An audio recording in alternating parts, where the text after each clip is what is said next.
Do you remember Sihon, king of the Amorites, or Og, king of Bashan?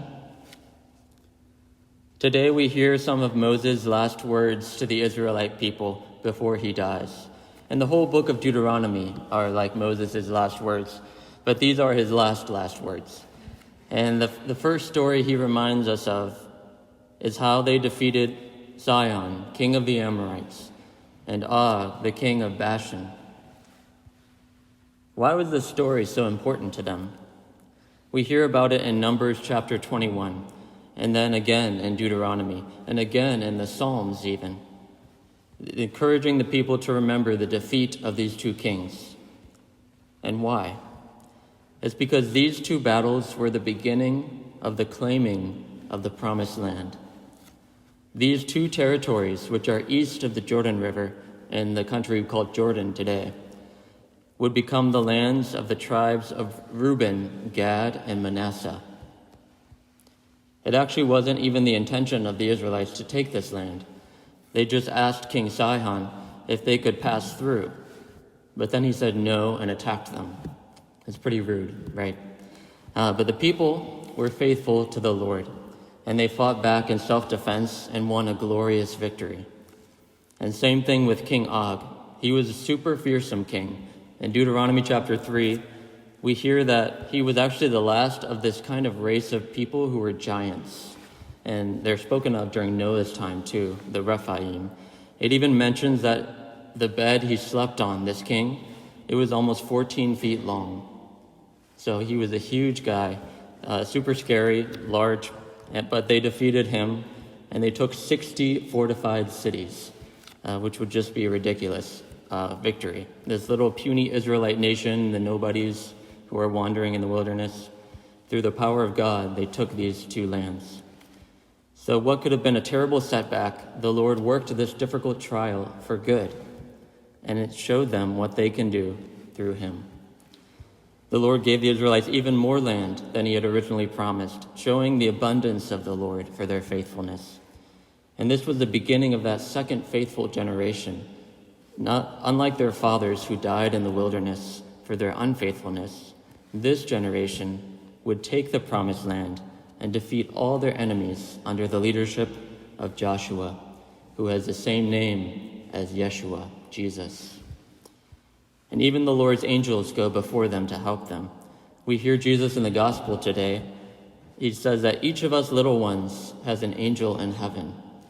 And this is the biblical basis for guardian angels, through which the Lord protects us and helps us fight our battles our whole life long. So I ask you today, what are the Sihon and Og in your life?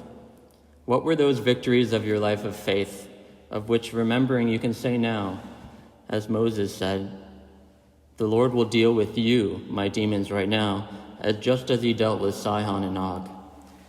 And we hear this encouragement from our psalm today, which is actually not a psalm, but it's actually the next chapter in Deuteronomy, chapter 32, right after our first reading. And that Moses says, think back on the days of old, reflect on the years of age upon age. We're called to think back on days of old, to remember the wonders the Lord has done, even the first victories in our Christian life.